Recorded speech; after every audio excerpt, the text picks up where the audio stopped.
그대는 늙지 않는다고 믿는가? 착각이다. 늙는 것은 몸이 아니라 마음이다. 마음이 굳으면 자식이 떠나고 마음이 열리면 자식이 돌아온다.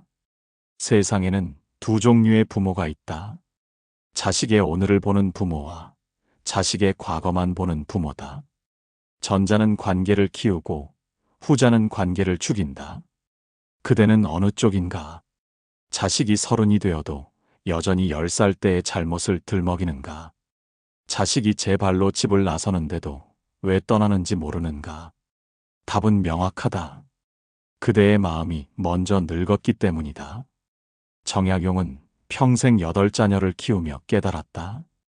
부모의 역할은 고정된 것이 아니라 변해야 하는 것임을. 자식이 자라면 부모도 자라야 한다. 자식이 어른이 되면 부모는 더 큰 어른이 되어야 한다. 그것은 더 많이 가르치라는 뜻이 아니다. 더 많이 듣고, 더 깊이 이해하고, 더 너그럽게 받아들이라는 뜻이다. 하지만 대부분의 부모는 정반대로 간다. 자식이 클수록 더 많이 간섭하고, 더 크게 목소리를 높이고, 더 자주 과거를 들먹인다. 그렇게 관계는 얼어붙는다. 이 글은 그대에게 거울을 들이민다. 자식과의 관계가 멀어진 이유가 자식에게 있다고 생각하는가? 아니다. 10중 8구 그대 자신에게 있다. 자식이 변한 것이 아니라 그대가 변하지 못한 것이다. 지금부터 정약용의 눈으로 부모의 마음을 들여다보라. 그리고 바꾸라. 늦지 않았다. 마음이 바뀌면 관계도 바뀐다. 자식의 나이를 제대로 세는 부모가 얼마나 되는가? 대부분은 자식이 35이 되어도 여전히 20살로 대한다. 아니, 더 심하다. 15살 때 저지른 실수를 40이 되어서도 들먹인다. 너 고등학교 때도 그랬잖아. 내가 언제 제대로 한 적 있니? 이런 말은 자식의 현재를 부정하고 미래를 가로막는다. 그대는 교육한다고 생각하지만 자식은 감옥에 갇힌 기분을 느낀다. 정약용은 명확히 말했다. 사람의 나이는 살에 붙은 숫자일 뿐 마음의 익음은 따로 있다고. 자식이 자라는 것은 키가 크고 수염이 나는 것만을 뜻하지 않는다.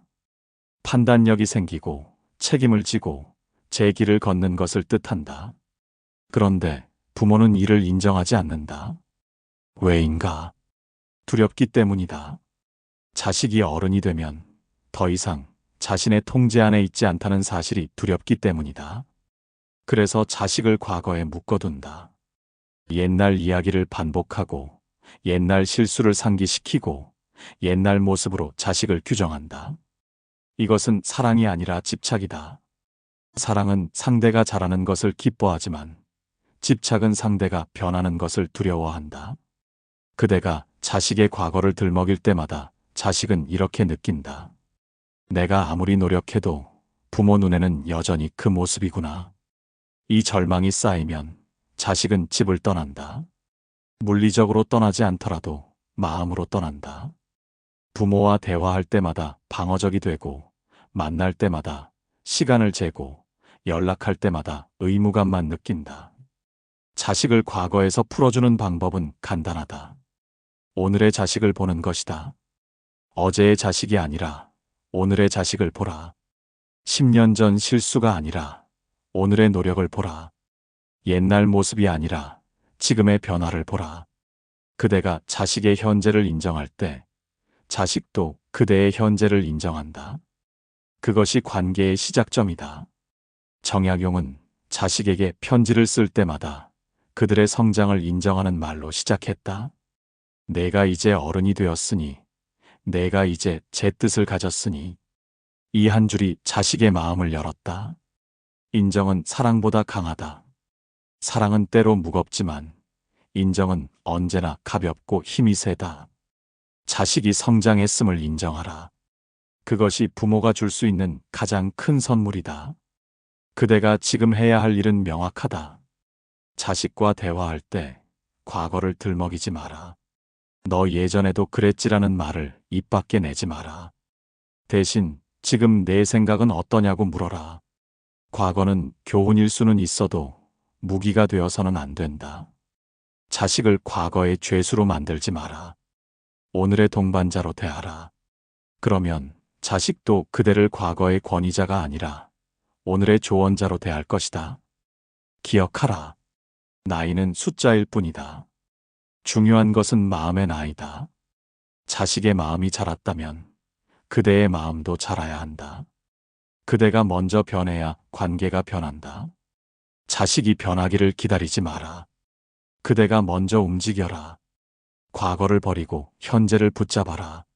그것이 부모가 늙지 않는 첫 번째 방법이다. 부모는 평생 보호자로 남으려 한다. 자식이 50이 되어도 여전히 내가 지켜줘야 해라고 생각한다. 이것은 착각이다. 아니, 오만이다. 자식은 이미 스스로를 지킬 힘을 가졌다. 그대가 지켜주지 않아도 살아갈 수 있다. 그런데도 부모는 계속 간섭하고 조언하고 걱정한다. 자식은 이를 사랑으로 받아들이지 않는다. 불신으로 받아들인다. 정약용은 자식이 성인이 되면 부모도 이름을 바꿔야 한다고 했다. 보호자에서 벗어나 동행자가 되어야 한다고 했다. 동행자란 무엇인가? 앞서 끌고 가는 자가 아니라 옆에서 함께 걷는 자다. 지시하는 자가 아니라 듣는 자다. 가르치는 자가 아니라 함께 배우는 자다. 이 전환이 이루어지지 않으면 관계는 무너진다. 부모는 여전히 자식을 어린아이 취급하고 자식은 부모를 꼰대로 여긴다. 왜 이 전환이 어려운가? 부모는 오랜 세월 동안 보호자 역할을 해왔기 때문이다. 자식이 넘어지지 않도록 손을 잡고 자식이 다치지 않도록 울타리를 쳤다. 이 역할은 자식이 어릴 때는 필요하다. 필수적이다. 하지만 자식이 성인이 되면 이 역할은 독이 된다. 손을 잡는 것이 구속이 되고 울타리가 감옥이 된다. 자식은 스스로 걷고 싶어 하는데 부모는 여전히 손을 놓지 않는다. 그 손이 사랑인 줄 알지만 자식에게는 족쇄다. 동행자가 되는 것은 자식을 포기하는 것이 아니다. 자식을 믿는 것이다. 자식이 스스로 판단하고 스스로 책임지고 스스로 길을 찾을 수 있다고 믿는 것이다. 이 믿음이 없으면 부모는 평생 자식을 통제하려 든다. 이렇게 해라, 저렇게 하지 마라, 내 말을 들어라. 이런 말들은 자식의 자율성을 부정한다. 자식은 이를 견디지 못한다. 결국 거리를 두고 연락을 줄이고 만남을 피한다. 동행자는 어떻게 행동하는가? 먼저 조언을 강요하지 않는다. 자식이 물을 때만 답한다. 자식이 묻지 않는데도 조언을 쏟아붓는 것은 월권이다. 자식은 답을 원하는 것이 아니라 공감을 원할 때가 많다. 힘들었겠다. 내 마음 이해해라는 말 한마디가 수십 가지 조언보다 낫다. 둘째, 자식의 선택을 존중한다. 설령 그 선택이 그대의 생각과 다르더라도 존중하라. 자식은 실패할 권리가 있다. 실패를 통해 배운다. 부모가 모든 실패를 막으려 하면 자식은 아무것도 배우지 못한다. 셋째, 자식에게서 배우려는 자세를 가진다. 세상은 변했다. 그대의 경험이 여전히 유효한 부분도 있지만 자식의 세대에는 맞지 않는 부분도 많다.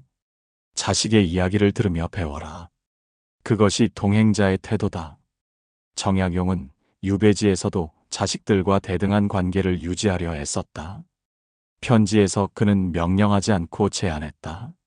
이렇게 해보는 것은 어떠냐? 내 생각은 이러하나 내 뜻을 따르겠다. 이런 문장들은 자식을 존중하는 마음에서 나온다.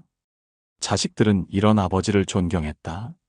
명령하는 아버지가 아니라 함께 고민하는 아버지를 존경했다. 그대가 지금 해야 할 일은 이것이다. 자식에게 지시하는 습관을 버려라. 이렇게 해가 아니라 내 생각은 어떠냐로 대화를 시작하라. 자식의 선택이 마음에 들지 않아도 한 박자 쉬어라. 바로 반대하지 말고 먼저 그 이유를 들어라. 그리고 자식이 조언을 구하지 않으면 입을 다물어라. 침묵도 사랑의 한 방식이다. 지켜보는 것도 응원이다. 부모의 역할은 모든 것을 해결해 주는 것이 아니라 자식이 스스로 해결할 수 있다고 믿어주는 것이다. 관계의 이름을 바꿔라. 보호자에서 동행자로, 감독자에서 지지자로, 스승에서 벗으로. 이 전환이 이루어질 때 자식은 비로소 그대를 편하게 대한다. 부담스러운 부모가 아니라 편안한 어른으로 대한다. 그것이 진정한 효도의 시작이다. 억지로 끌어낸 효도가 아니라 자연스럽게 우러나오는 효도 말이다. 천냥 빚은 갚을 날이 있어도 말의 빚은 평생 갚지 못한다. 정약용의 이 말을 명심하라. 부모의 말은 자식의 마음에 평생 남는다. 특히 꾸중은 더 깊이 남는다. 칭찬은 흘러가도 꾸중은 박힌다. 그대가 무심코 던진 말 한마디가 자식의 자존감을 무너뜨린다. 너는 왜 맨날 그 모양이냐? 동생은 안 그러는데 너만 그래. 내가 뭘 할 수 있겠냐? 이런 말들은 자식의 가슴에 못을 박는다. 어릴 적 꾸중은 교육이다. 아이는 옳고 그름을 배워야 하고 부모의 꾸중은 그 경계를 알려준다.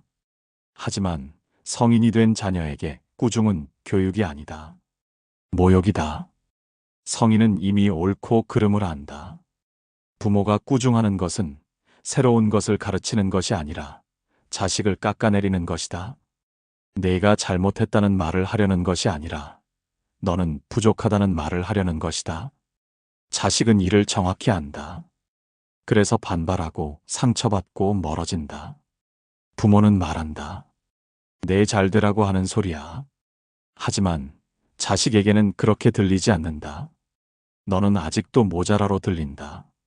의도와 상관없이 말은 받는 사람이 느끼는 대로 의미를 갖는다. 그대가 선의로 한 말이라도 자식이 상처받으면 그것은 상처를 준 말이다. 그대의 의도는 중요하지 않다. 자식의 감정이 중요하다. 이를 이해하지 못하면 부모는 평생 나는 내 잘되라고 한 말인데라며 억울해한다.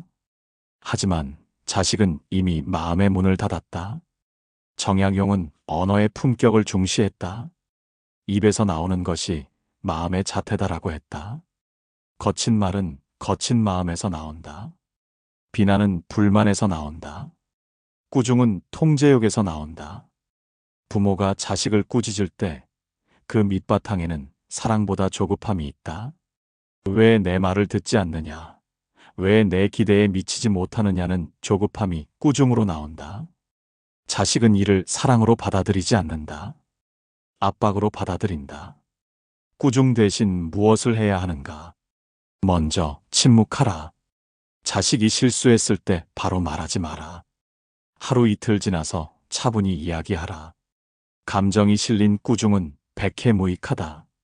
냉정해진 후에 그때 이런 부분이 아쉬웠다고 말하라. 둘째, 사실만 말하라.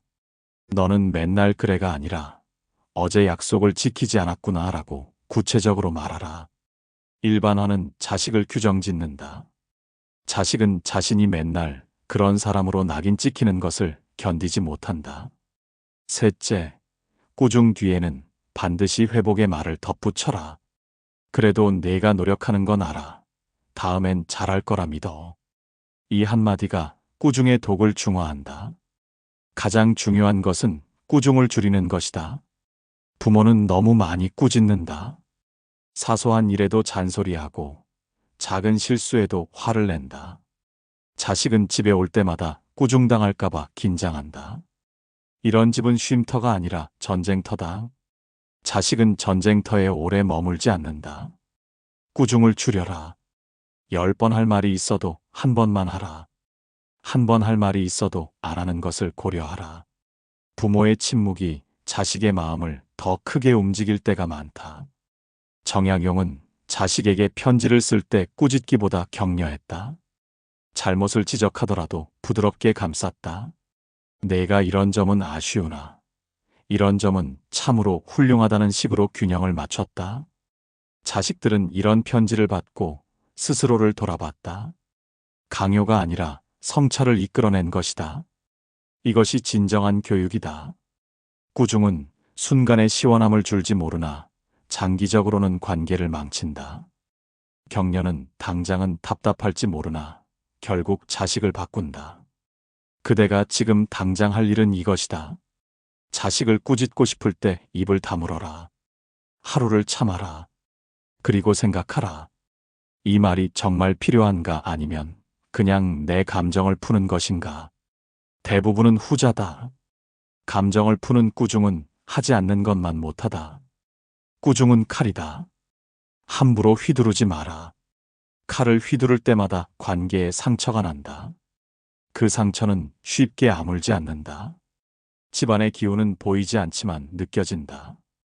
어떤 집은 들어서는 순간 편안하고 어떤 집은 들어서는 순간 숨이 막힌다.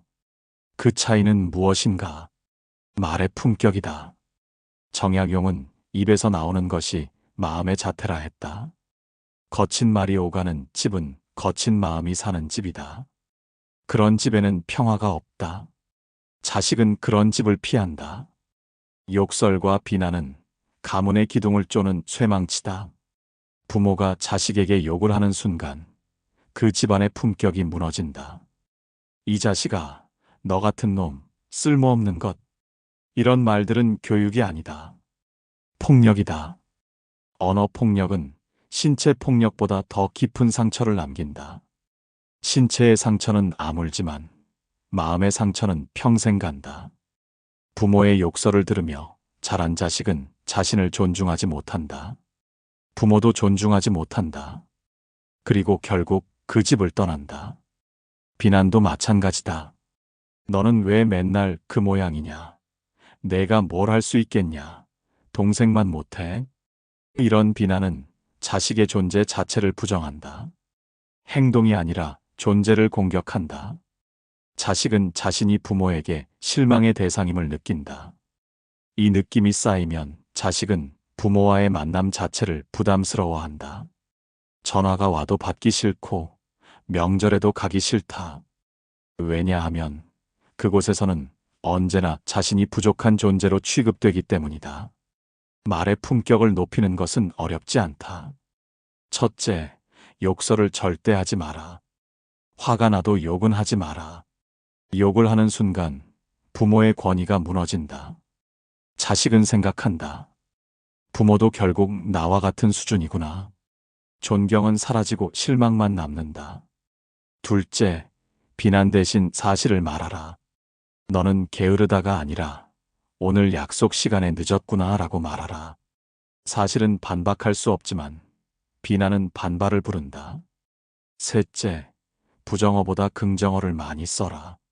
하지 마보다 이렇게 해보면 어떨까가 낫다. 긍정어는 가능성을 열고 부정어는 문을 닫는다.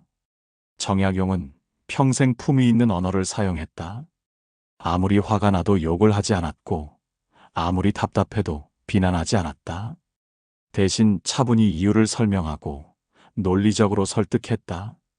자식들은 이런 아버지를 존경했다. 소리 지르는 아버지가 아니라 차분히 말하는 아버지를 존경했다. 권위는 목소리 크기에서 나오지 않는다. 말의 품격에서 나온다. 부모의 말이 거칠어지면 집안의 기운이 먼저 무너진다. 가족 간의 대화가 줄어들고 서로를 피하고 최소한의 말만 나눈다. 식사 시간은 침묵으로 가득하고 거실에 모여도 각자 휴대전화만 본다. 이것은 가족이 아니라 동거인이다. 같은 공간에 있지만 마음은 따로 논다. 이런 집에서 자식은 정서적으로 자라지 못한다. 빨리 독립하고 싶어 한다. 물리적으로든 심리적으로든 그 집을 벗어나고 싶어 한다. 거친 말은 습관이다. 한번 시작하면 점점 더 거칠어진다. 처음에는 이 자식이었다가 나중에는 더 심한 욕이 나온다. 처음에는 가끔 소리 지르다가 나중에는 항상 소리 지른다. 이 습관을 끊어야 한다. 오늘부터 당장 끊어야 한다. 한 번 더 욕을 할 때마다, 한 번 더 소리를 지를 때마다 자식과의 관계는 조금씩 멀어진다. 돌이킬 수 없는 지점에 도달하기 전에 멈춰라. 그대가 지금 해야 할 일은 명확하다. 거울 앞에 서서 자신의 말투를 점검하라. 자식에게 어떤 말을 하는지, 어떤 톤으로 말하는지 돌아보라. 그리고 바꿔라. 욕설을 존중으로, 비난을 격려로, 소리를 대화로 바꿔라. 말의 품격이 높아지면 집안의 기운도 높아진다. 자식이 돌아온다. 집이 다시 쉼터가 된다. 부모의 언어가 집안의 운명을 결정한다는 사실을 잊지 마라. 형제를 비교하는 부모만큼 어리석은 부모는 없다. 형은 안 그러는데 너는 왜 그래? 동생 좀 봐라. 얼마나 착한데? 이런 말은 사랑이 아니다. 독약이다. 자식을 동기부여하려는 의도일지 모르나 실제로는 자존감을 파괴한다. 비교당하는 자식은 생각한다. 나는 부모에게 언제나 부족한 존재구나. 나 자체로는 사랑받을 수 없구나. 이 생각이 평생 그 자식을 따라다닌다. 정약용은 일찍이 형제간의 비교를 금했다. 사람은 저마다 하늘에서 받은 결이 있으니 결을 엇갈리게 쓰면 상처가 난다고 했다. 결이란 무엇인가? 각자의 재능, 성격, 속도를 뜻한다. 누구는 빠르고 누구는 느리다. 누구는 말이 많고 누구는 과묵하다. 누구는 공부를 잘하고 누구는 손재주가 있다. 이 결들은 우열이 아니라 차이다. 하지만 부모는 이를 우열로 본다. 그리고 비교한다. 비교는 두 자식 모두를 망친다. 비교당하는 자식은 열등감에 시달리고 비교 대상이 되는 자식은 부담감에 시달린다. 나는 항상 모범이 되어야 해라는 압박이 그 자식을 짓누른다. 형제 간의 관계도 망가진다. 비교당한 자식은 형제를 경쟁자로 보고 비교 대상이 된 자식은 형제에게 미안함을 느낀다. 부모의 비교 한마디가 형제 간의 우애를 갈라놓는다. 다른 사람의 자식과 비교하는 것은 더 심하다. 옆집 아들은 벌써 집을 샀는데 친구 딸은 대기업 다니던데. 이런 말은 자식에게 무엇을 전하는가? 너는 실패작이다라는 메시지다. 자식은 부모의 기대에 미치지 못하는 자신을 자책한다. 그리고 점점 부모를 멀리한다. 만날 때마다 비교당하는데 누가 자주 만나고 싶겠는가? 자식은 부모를 피한다. 전화도 짧게 끊고 집에도 자주 가지 않는다. 왜냐하면 그곳에서는 언제나 자신이 부족한 존재로 취급되기 때문이다. 비교를 멈추는 방법은 간단하다. 각자의 결을 인정하는 것이다. 자식마다 다른 길을 간다는 것을 받아들이는 것이다. 누구는 늦게 피고 누구는 일찍 핀다. 누구는 큰 꽃을 피우고 누구는 작은 꽃을 피운다. 하지만 모든 꽃은 아름답다. 부모는 자식이 피우는 꽃을 인정해야 한다.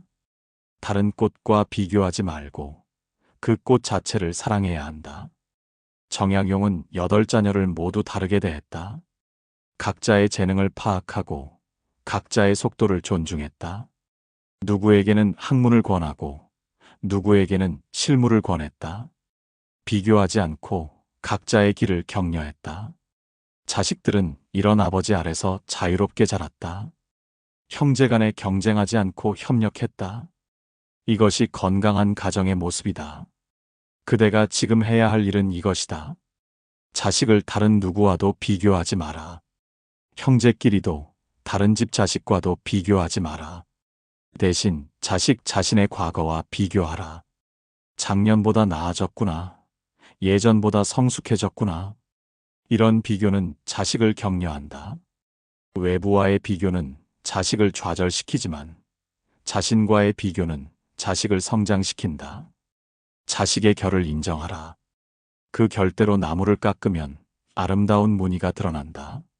하지만 결을 거스르면 나무가 찢어진다. 자식도 마찬가지다. 자식의 결을 억지로 맞추려 하지 마라. 있는 그대로 인정하라. 그것이 진정한 사랑이다. 비교는 독약이다. 오늘부터 그 독약을 버려라. 자식이 숨 쉴 공간을 줘라. 그러면 자식은 제 속도로, 제 방식으로 꽃을 피울 것이다. 부모는 모든 것을 알아야 한다고 생각한다. 자식보다 인생을 먼저 살았으니 자식보다 많이 안다고 생각한다. 이것은 착각이다. 세상은 변했다. 그대가 살던 시대와 자식이 사는 시대는 다르다. 그대의 경험이 여전히 가치 있는 부분도 있지만 자식의 현실에는 맞지 않는 부분도 많다. 하지만 부모는 이를 인정하지 않는다. 여전히 내가 살아봐서 아는데라며 조언을 강요한다. 정약용은 명확히 말했다. 모른다 하면 배우는 문이 열리고 안다 하면 닫힌다. 모름을 인정하는 것은 약함이 아니라 강함이다. 자신의 한계를 아는 것은 지혜의 시작이다. 부모가 모든 것을 안다고 주장하면 자식은 부모를 고루하다고 생각한다. 하지만 부모가 모르는 것을 인정하면 자식은 부모를 솔직하다고 존경한다. 자식에게 어떤 말이 아픈지, 어떤 말이 필요한지 모를 때가 있다. 이때 부모가 할 일은 추측하는 것이 아니라 묻는 것이다. 내가 듣고 싶은 말은 무엇이냐? 내가 어떻게 하면 내게 도움이 되겠느냐? 이 질문 하나로 10년의 미움이 풀릴 수 있다. 자식은 부모가 자신을 이해하려 노력한다는 것만으로도 감동한다. 완벽한 이해를 바라지 않는다. 노력하는 모습만으로 충분하다. 부모의 무지를 인정하는 것은 자식과의 대화를 연다. 나는 요즘 젊은 사람들 생각을 잘 모르겠다. 내 생각을 들려줘라고 말하면 자식은 마음을 연다. 부모가 자신의 세계에 관심을 가진다는 것, 배우려 한다는 것이 자식에게는 큰 위로다. 반대로 부모가 내가 다 안다고 주장하면 자식은 입을 닫는다. 어차피 이해받지 못할 거라고 생각하기 때문이다. 모름을 인정하는 용기는 관계를 수평으로 만든다. 부모가 일방적으로 가르치는 관계가 아니라 서로 배우는 관계가 된다. 자식도 부모에게 배우고 부모도 자식에게 배운다. 이것이 건강한 관계다. 부모만 가르치고 자식만 배우는 관계는 권위적이다. 자식은 이런 관계를 싫어한다. 하지만 서로 배우는 관계는 평등하다. 자식은 이런 관계를 좋아한다. 정약용은 유배지에서 젊은 선비들에게 많은 것을 배웠다. 자신이 모르는 것을 솔직히 인정하고 그들에게 물었다. 이런 태도가 그를 위대하게 만들었다. 나이가 많다고, 지위가 높다고 모든 것을 아는 것은 아니다. 진정한 지혜는 자신의 무지를 아는 데서 시작된다. 그대가 지금 해야 할 일은 이것이다. 자식에게 물어라. 요즘 너의 고민은 무엇이냐? 내가 어떻게 하면 내게 힘이 되겠느냐? 내가 한 말 중 어떤 것이 너를 아프게 했느냐? 이런 질문은 자식의 마음을 연다. 자식은 부모가 진정으로 자신을 이해하려 한다는 것을 느낀다. 그리고 천천히 마음을 연다. 모른다는 것을 인정하라. 모르는 것을 물어라. 그것이 부모가 배우는 방법이다. 자식과의 관계에서 부모는 영원한 학생이다. 자식이 자라면 부모도 배워야 한다. 자식의 세계를 이해하려면 부모가 먼저 겸손해야 한다. 겸손한 부모 앞에서 자식은 편안해진다. 모든 것을 안다고 주장하는 부모 앞에서는 긴장한다. 그대는 어떤 부모가 되고 싶은가? 답은 명확하다. 부모는 자식에게 사과하지 않는다. 왜냐하면 부모는 항상 옳다고 생각하기 때문이다. 설령 잘못했다 해도 부모가 자식에게 사과하면 권위가 떨어진다고 생각한다. 이것은 오만이다. 잘못은 사람이면 누구나 저지른다. 부모도 예외가 아니다. 정약용은 명확히 말했다. 신분, 높낮이, 나이를 넘어 잘못은 누구나 저지를 수 있고 따라서 사과도 누구나 해야 한다고. 부모의 사과는 권위를 떨어뜨리지 않는다. 오히려 권위를 높인다. 자신의 잘못을 인정하는 부모를 자식은 더 존경한다. 잘못을 인정하지 않고 고집부리는 부모는 고루하게 보이지만 잘못을 인정하고 사과하는 부모는 성숙하게 보인다. 사과는 약함이 아니라 강함이다. 자신의 잘못을 직시할 수 있는 용기가 있어야 사과할 수 있다. 자식에게 상처 주는 말을 했다면 사과하라. 어제 내가 한 말은 지나쳤다. 미안하다고 말하라. 이 한마디가 자식의 마음을 녹인다. 자식은 부모가 자신의 감정을 신경 쓴다는 것을 느낀다. 부모도 완벽하지 않다는 것을 이해한다. 그리고 부모를 더 가깝게 느낀다. 반대로 사과하지 않으면 상처가 쌓인다. 작은 상처들이 모여 큰 원망이 된다. 사과는 늦어도 괜찮다. 정약용은 늦어도 괜찮다. 늦으면 늦은 만큼 더 귀하다고 했다. 10년 전 잘못이라도 지금 사과하면 의미가 있다. 자식은 부모가 그 일을 기억하고 있었다는 것만으로도 감동한다. 그때 내가 너를 너무 심하게 대했다. 지금 생각하면 미안하다고 말하라. 이 말은 10년의 원망을 녹인다. 부모의 사과는 자녀의 원망을 거두고 자녀의 사과는 부모의 외로움을 거둔다. 사과는 상호적이다. 부모가 먼저 사과하면 자식도 자신의 잘못을 돌아본다. 나도 그때 너무했어요 라고 자식도 사과한다. 이렇게 사과가 오가면 관계가 회복된다. 하지만 부모가 사과하지 않으면 자식도 사과하지 않는다. 서로 자존심을 지키느라 관계는 계속 멀어진다. 사과할 때는 변명하지 마라. 내가 화났던 건 너 때문이야 라고 말하면 그것은 사과가 아니라 비난이다. 내가 잘못했다. 미안하다고 간단 명료하게 말하라. 이유를 설명할 필요 없다. 자식은 이유를 듣고 싶어 하지 않는다. 사과를 듣고 싶어 할 뿐이다. 부모의 진심 어린 사과는 어떤 설명보다 강하다. 정약용은 자식들에게 편지에서 종종 자신의 부족함을 인정했다. 아비가 너희를 제대로 돌보지 못해 미안하다. 내가 더 현명했다면 너희가 이런 고생을 하지 않았을 것이다. 이런 말들은 자식들의 마음을 움직였다. 자식들은 아버지가 완벽하지 않아도 최선을 다하고 있다는 것을 알았다. 그리고 그것만으로 충분했다. 그대가 지금 해야 할 일은 명확하다. 자식에게 사과할 일이 있다면 오늘 당장 사과하라. 10년 전 일이든 어제 일이든 사과하라. 그때 내가 잘못했다고 말하라. 자존심 때문에 망설이지 마라.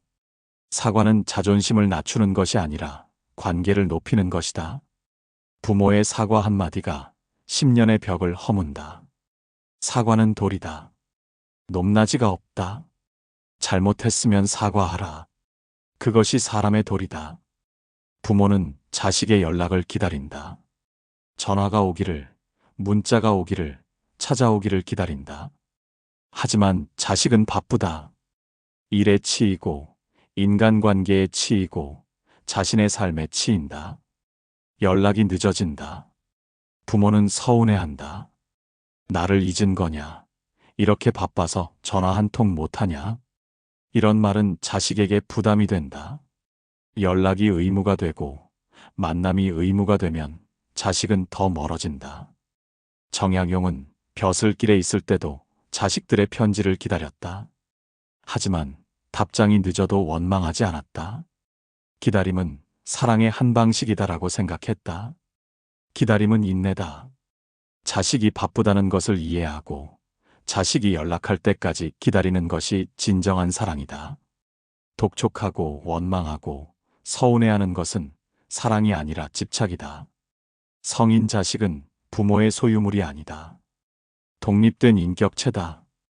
제 삶이 있고 제 우선순위가 있다. 부모가 항상 그 우선순위의 최상단에 있을 수는 없다. 일을 받아들여야 한다. 자식에게도 일이 있고 친구가 있고 연인이 있고 취미가 있다. 부모만이 자식의 전부는 아니다. 이 사실을 인정할 때 부모는 비로소 성숙해진다. 연락을 강요하지 마라. 왜 전화 안 하냐? 한 달에 한 번은 와야 하는 거 아니냐고 따지지 마라. 이런 말은 자식에게 죄책감을 준다. 죄책감으로 오는 연락은 진심이 아니다. 억지로 하는 만남은 피곤할 뿐이다. 자식이 진심으로 연락하고 진심으로 만나고 싶어 하려면 부담을 덜어줘야 한다. 내가 바쁜 거 아니까 괜찮아. 시간 날 때 연락해라고 말하라. 이 한마디가 자식의 부담을 덜어준다. 그리고 역설적으로 자식은 더 자주 연락한다. 부모가 먼저 연락하는 것은 괜찮다. 하지만 답장을 강요하지 마라. 왜 답장 안 하냐고 재촉하지 마라. 자식이 바빠서 깜빡해서 답장을 못할 수 있다. 이를 이해하라. 답장이 늦어도 화내지 마라. 다음에 자식이 연락하면 바빴지?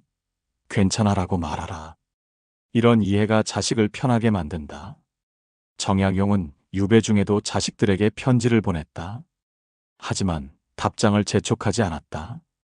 자식들이 바쁜 것을 알았고 자신의 처지가 자식들에게 부담이 되는 것을 알았다. 그래서 기다렸다. 자식들은 이런 아버지에게 감사했다. 재촉하지 않는 아버지에게 도리어 더 자주 편지를 썼다. 이것이 인간 심리다. 강요하면 멀어지고 자유를 주면 가까워진다. 그대가 지금 해야 할 일은 이것이다. 자식에게 연락을 강요하지 마라. 만남을 강요하지 마라. 대신 문을 열어두라. 언제든 연락해. 내가 보고 싶으면 언제든 와라고 말하라. 그리고 기다려라. 자식이 스스로 오기를 기다려라. 자식이 진심으로 올 때 그 만남은 의미가 있다. 억지로 오는 만남은 서로를 지치게 할 뿐이다. 연락은 은혜다. 자식이 연락하는 것은 의무가 아니라 선택이다. 그 선택을 존중하라. 그러면 자식은 더 자주 그대를 선택할 것이다. 부모는 평생 주재자로 남으려 한다. 집안의 모든 것을 결정하고 모든 것을 통제하려 한다. 내가 가장이니까, 내가 부모니까라는 이유로 자식의 삶까지 관여한다. 자식이 결혼해서 분가해도 여전히 간섭한다. 손주 양육에, 살림살이에, 심지어 부부관계에까지 끼어든다. 이것은 사랑이 아니라 월권이다. 정약용은 삶의 단계마다 부모의 역할을 다르게 보았다. 아이 때는 울타리가 되어야 하지만 성인이 되면 울타리를 걷고 옆자리로 이동해야 한다고 했다. 지시하는 관계에서 함께 걷는 관계로 변해야 집안의 평화가 찾아온다. 부모가 주재자에서 내려오지 못하면 자식은 독립할 수 없다. 나이가 40, 50이 되어도 여전히 부모 눈치를 본다. 이것은 건강한 관계가 아니다. 옆자리로 이동한다는 것은 무엇인가? 결정권을 자식에게 넘기는 것이다. 자식의 삶은 자식이 결정하게 하는 것이다. 물론 조언할 수 있다. 하지만 조언과 지시는 다르다. 조언은 선택의 여지를 주지만 지시는 선택의 여지를 주지 않는다. 내 생각은 이러하나 내가 결정해라가 조언이고 이렇게 해야 해가 지시다. 부모는 조언자가 되어야 한다. 결정자가 되려 하면 안 된다. 자식이 결혼하면 특히 조심해야 한다. 자식의 배우자는 그대의 자식이 아니다. 며느리든 사위든 독립된 인격체다. 그들의 삶에 함부로 끼어들지 마라. 우리 집안은 원래 이래. 우리 집 법도는 이래라고 강요하지 마라. 각 가정은 고유한 문화를 만들어간다. 그것을 존중하라. 부모 세대의 방식을 강요하면 자식 세대는 숨이 막힌다. 손주가 생기면 더욱 조심하라. 손주는 자식의 아이다. 양육 방식은 자식 부부가 결정한다. 그대의 방식과 다르더라도 참견하지 마라. 내가 키워봐서 아는데라는 말은 하지 마라. 시대가 다르고 육아 방식도 달라졌다. 그대의 경험이 모든 것의 기준은 아니다. 도움을 청하면 돕되 청하지 않으면 물러나라. 이것이 현명한 조부모의 자세다. 정약용은 자식들이 장성하자 가정사에 대한 결정을 그들에게 맡겼다. 자신은 조언만 할 뿐 강요하지 않았다. 자식들은 이런 아버지를 존경했다. 간섭하지 않는 아버지, 신뢰하는 아버지를 존경했다. 신뢰는 존경을 낳는다. 통제는 반발을 낳는다. 그대가 지금 해야 할 일은 명확하다. 주재자의 자리에서 내려오라. 모든 것을 결정하려 하지 마라. 자식의 삶은 자식에게 맡겨라. 그대는 옆에서 지켜보고 필요할 때만 손을 내밀어라. 자식이 넘어지려 할 때 잡아주되 넘어지지 않을 때는 지켜보라. 자식이 실수할 권리를 존중하라. 실수를 통해 배운다. 부모가 모든 실수를 막으면 자식은 성장하지 못한다. 옆자리로 이동하는 것은 포기가 아니라 신뢰다. 자식을 믿는 것이다. 자식이 제 길을 잘 갈 수 있다고 믿는 것이다. 이 믿음이 자식을 강하게 만든다. 부모가 모든 것을 해결해주면 자식은 약해진다. 부모가 물러나서 자식이 스스로 해결하게 하면 자식은 강해진다. 그대가 원하는 것은 무엇인가? 약한 자식인가? 강한 자식인가? 답은 명확하다. 그렇다면 옆자리로 이동하라. 그것이 자식을 강하게 만드는 유일한 방법이다. 인생은 고난의 연속이다. 자식도 언젠가 큰 어려움을 만난다. 실패하고 좌절하고 무너진다. 이때 자식에게 필요한 것은 무엇인가? 해결책이 아니라 믿음이다. 너는 이겨낼 수 있다는 믿음 말이다. 정약용은 자주 말했다. 사람은 괴로울 때 자기 집에서 힘을 얻는다. 집은 물리적 공간이 아니라 정서적 안전망이다. 부모가 전해주는 믿음이 그 안전망의 중심이다. 자식이 실패했을 때 부모는 두 가지 반응을 보인다. 하나는 비난이다. 내가 그럴 줄 알았다. 내가 내 말을 들었으면 이런 일이 없었을 것을. 이런 말은 자식을 더 깊이 무너뜨린다. 이미 좌절한 자식에게 비난은 치명타다. 다른 하나는 믿음이다. 괜찮아. 너는 다시 일어설 수 있어. 이번 실패가 너를 더 강하게 만들 거야. 이런 말은 자식을 일으킨다. 좌절 속에서도 다시 일어설 힘을 준다. 극복의 믿음은 구체적이어야 한다. 힘내라는 추상적인 격려가 아니라 내가 이전에도 어려움을 이겨냈잖아. 이번에도 그럴 거야라는 구체적인 격려가 필요하다. 자식의 과거 성공을 상기시켜라. 너는 할 수 있어라고 말하되 그 이유를 덧붙여라. 왜냐하면 너는 이미 여러 번 해냈으니까. 이런 믿음은 자식에게 자신감을 준다. 부모가 전해주는 믿음은 자식의 내면에 평생 남는다. 어려울 때마다 자식은 부모의 그 말을 떠올린다. 부모님은 내가 할 수 있다고 믿으셨어. 나도 할 수 있어. 이 믿음이 자식을 일으킨다. 반대로 부모가 비난만 했다면 자식은 어려울 때마다 자신을 의심한다. 역시 난 안 돼. 부모님 말씀이 맞았어. 이 의심이 자식을 무너뜨린다. 극복의 믿음은 무조건적이어야 한다. 내가 이렇게 하면 이겨낼 수 있어가 아니라 너는 반드시 이겨낼 것이다 라고 말하라.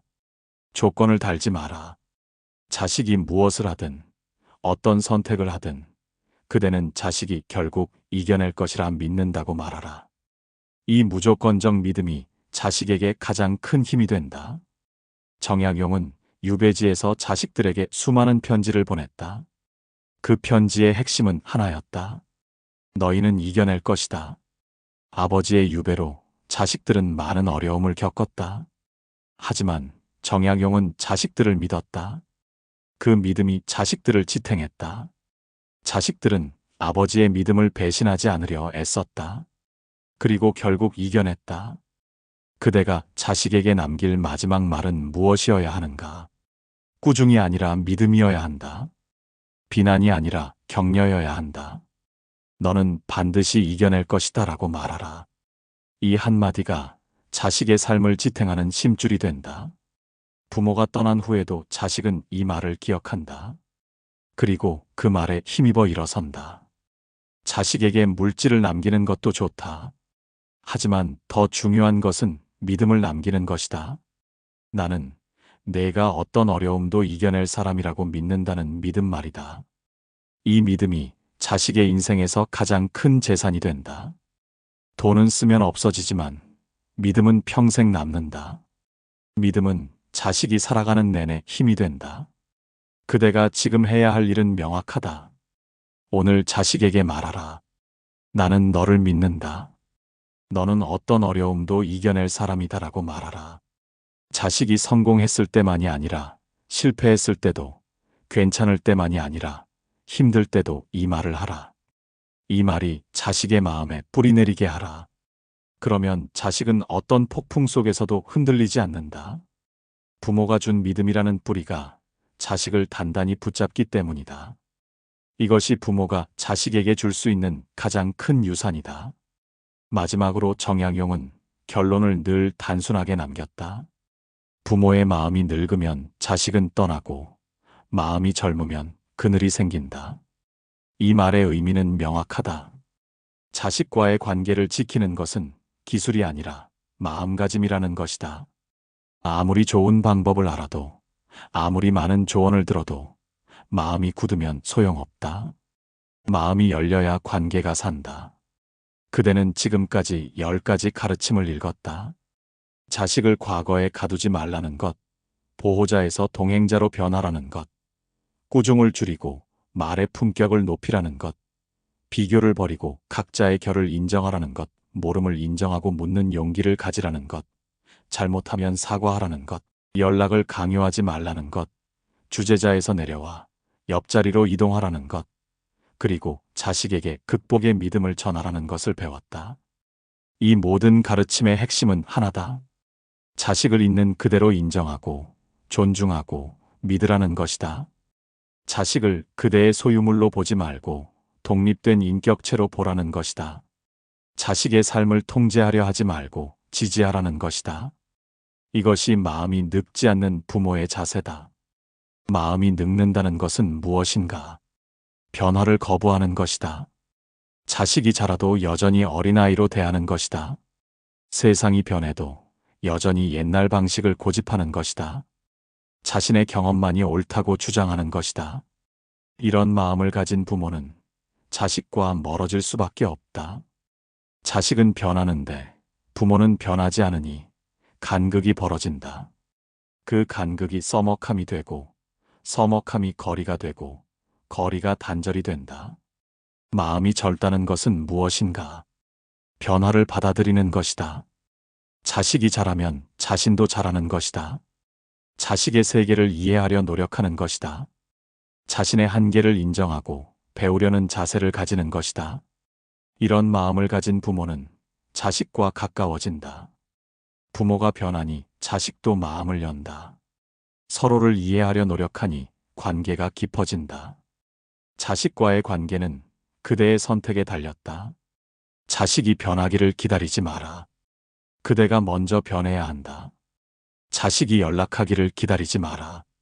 그대가 먼저 마음을 열어야 한다. 자식이 이해해 주기를 바라지 마라. 그대가 먼저 이해해야 한다. 부모가 먼저 움직일 때 관계가 움직인다. 오늘부터 시작하라. 자식을 대하는 방식을 바꿔라. 지시하지 말고 물어라. 꾸짖지 말고 들어라. 비교하지 말고 인정하라. 통제하지 말고 믿어라. 이 작은 변화들이 모여 큰 변화를 만든다. 관계는 하루아침에 회복되지 않는다. 하지만 그대가 진심으로 노력하면 자식은 느낀다. 그리고 천천히 마음을 연다. 정약용은 말했다. 100번 말하는 것보다 한 번 행하는 것이 낫다. 이 글을 읽는 것으로 끝내지 마라. 오늘 당장 실천하라. 자식에게 전화하라. 하지만 잔소리하지 마라. 요즘 어떻게 지내냐고 물어라. 그리고 들어라. 자식이 말하는 동안 조언하고 싶은 마음을 참아라. 그냥 들어라. 그랬구나. 힘들었겠다고 공감하라. 이것만으로도 자식은 그대가 변했다는 것을 느낀다. 잘못한 일이 있다면 오늘 사과하라. 10년 전 일이든 한 달 전 일이든 사과하라. 그때 내가 잘못했다. 미안하다고 말하라. 자식은 놀랄 것이다. 하지만 감동할 것이다. 부모가 변할 수 있다는 것을, 부모도 잘못을 인정할 수 있다는 것을 알게 될 것이다. 그리고 자식도 변한다. 관계의 회복에는 시간이 걸린다. 조급해하지 마라. 오랜 세월 쌓인 상처는 하루아침에 치유되지 않는다. 하지만 그대가 진심으로 노력하면 반드시 변한다. 자식은 부모의 진심을 안다. 형식적인 변화가 아니라 진짜 변화를 느낀다. 그 진심이 자식의 마음을 녹인다. 마지막으로 명심하라. 부모의 마음이 늙으면 집도 늙는다. 자식이 떠나고 웃음이 사라지고 냉기만 남는다. 하지만 부모의 마음이 젊으면 집도 살아난다. 자식이 돌아오고 대화가 흐르고 따뜻함이 깃든다. 그대가 원하는 것은 무엇인가? 자식이 피하는 집인가? 자식이 그리워하는 집인가? 답은 그대 손에 있다. 마음을 바꿔라. 태도를 바꿔라. 말을 바꿔라. 그러면 관계가 바뀐다. 늦지 않았다. 지금이라도 시작하면 된다. 정약용이 그랬듯이 끊임없이 배우고 끊임없이 성찰하고 끊임없이 변화하라. 그것이 마음이 늙지 않는 유일한 방법이다. 마음이 늙지 않으면 관계도 늙지 않는다. 이것이 정약용이 남긴 마지막 가르침이다. 이를 실천하라. 그러면 오래된 관계도 새로 피어난다. 자식과의 관계가 그대의 인생에서 가장 큰 축복이 되기를 바란다. 그 축복은 하늘에서 내려오는 것이 아니라 그대의 마음에서 시작된다는 것을 잊지 마라.